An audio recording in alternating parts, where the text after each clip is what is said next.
Sauron atacou os elfos se fuderam, os Númenóreanos chegaram, Sauron se fuder! Segunda Era, capítulo 7.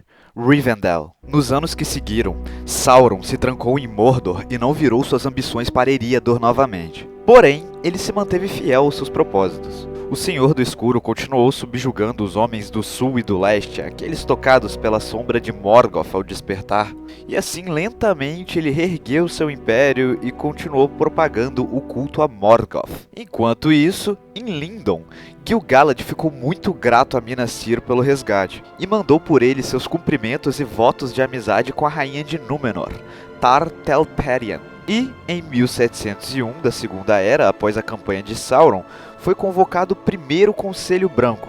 Aliás, não tinha esse nome ainda, mas a gente pode chamar de Conselho Branco.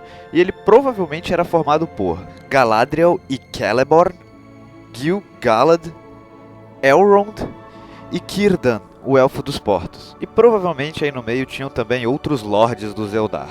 Neste conselho, foi decidido que, com o fim do sub-reino de Eregion, que era o ponto de encontro de toda a galera de Eriador, deveria-se então estabelecer um novo lugar com a mesma finalidade. Então, Elrond se ofereceu para fundar um novo ponto de encontro na fronteira das duas regiões do norte, Eriador e Rhovanion, e todos concordaram com isso. E foi nesse momento, após a conclusão da reunião, que Gil-galad deu Vilha, o Anel dos Ventos, a Elrond, para que o ajudasse a proteger a sua nova morada. E assim, Elrond partiu ao leste. O meio-elfo então encontrou um val no rio que cortava as Montanhas da Névoa, bem no meio, e ali, na fenda das montanhas, ele decidiu construir seu novo refúgio. E este lugar tinha o objetivo de ser um porto seguro caso uma nova guerra estourasse. Um refúgio que elfos, homens e anões poderiam procurar em sua hora de necessidade. E assim foi fundada a cidade de Rivendell, ou em português Valfenda, que eu particularmente acho um nome horroroso, mas enfim. Sob o comando do Lord Elrond, o meio-elfo, portador de Vilha, o Anel dos Ventos. Galadriel e Celeborn voltaram a Lórien, que após o ataque de Sauron teve suas fronteiras reforçadas. Gil-galad foi morar com Círdan, o Elfo dos Portos, lá nos Portos Cinzentos. E os Noldor e Teleri finalmente trabalharam juntos e reconstruíram a sua cidade, que se tornou agora a capital de Lindon.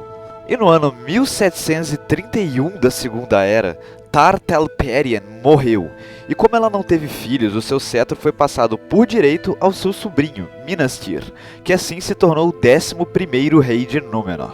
E durante o seu reinado, as relações de Númenor com a Terra-média estavam melhores do que nunca. Ambos os povos trocavam mercadorias, experiências e todo tipo de cultura constantemente.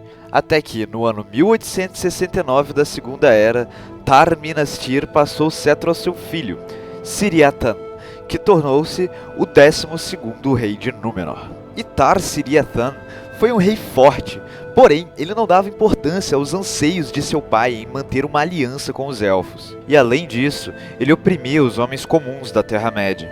Durante o reinado de Tar-Ciriathan, muitos Númenóreanos começaram a questionar a proibição dos Valar, que os impedia de navegar a oeste. E no ano 2029 da Segunda Era, Tar-Ciriathan passou o cetro a seu filho, Athanamir, que se tornou o 13º rei de Númenor.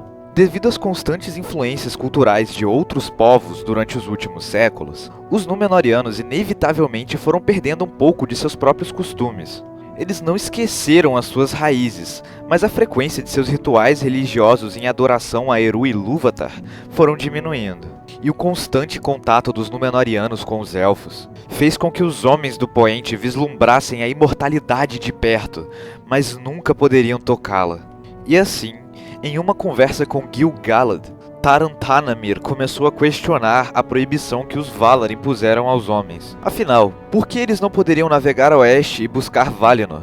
E Gil-galad ficou meio bolado com esse papo esquisito e mandou uma mensagem para Valinor, caguetando as palavras do rei dos Edain. Então Manwë, o Valar rei de Arda, resolveu mandar uma mensagem em resposta ao rei dos Númenóreanos. Cara, não adianta tu vir aqui em Valinor.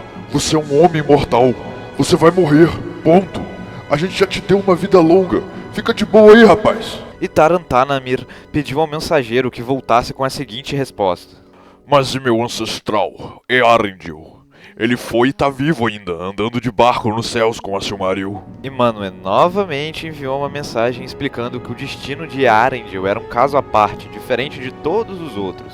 Mas Taran Tanamir não ficou satisfeito com essa resposta e não queria se render à vontade de Eru Ilúvatar. O rei e muitos de seus homens queriam se tornar imortais como os elfos. Taran Tanamir foi um dos mais poderosos, porém um dos mais gananciosos dos reis de Númenor. Ele ficou conhecido por ser o primeiro rei a falar abertamente contra a proibição dos Valar de buscar Valinor, e ele se agarrou à própria vida até o final. Ele não passou o cetro em vida como era costumeiro, e seu filho, Ancalimon, só se tornou o 14º rei de Númenor quando Taran Tanamir morreu em 2221 da Segunda Era. E Taran Calimon continuou o legado de seu pai, instigando ainda mais o questionamento à proibição dos Valar. Ele propagou também a inveja à imortalidade dos elfos, afinal, por que devemos morrer e eles não? Enfim, com o passar dos séculos, os Númenóreanos se tornaram cada vez menos fiéis a Eru Ilúvatar. Eles começaram a valorizar mais a razão e a sua própria forma de enxergar o mundo, ao invés de se dedicar à prática de adoração aos seres maiores.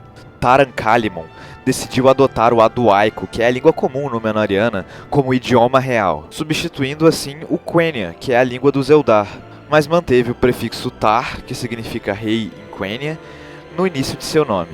E com todas essas mudanças, os Númenóreanos se dividiram em duas facções. Aqueles que seguiam as ideologias do rei e tinham os homens acima de todas as coisas, conhecidos como os Homens do Rei. E aqueles que continuavam amigos dos elfos e cultuavam Eru Ilúvatar e os Valar, que ficaram conhecidos como os Fiéis.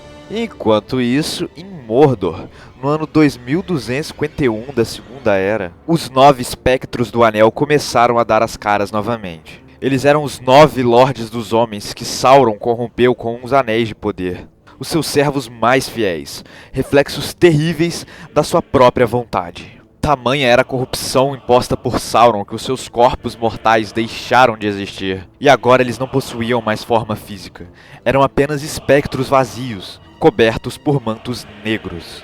Os 9 ficaram conhecidos como os terríveis Nazgûl, que na língua negra de Mordor significa espectros do Anel.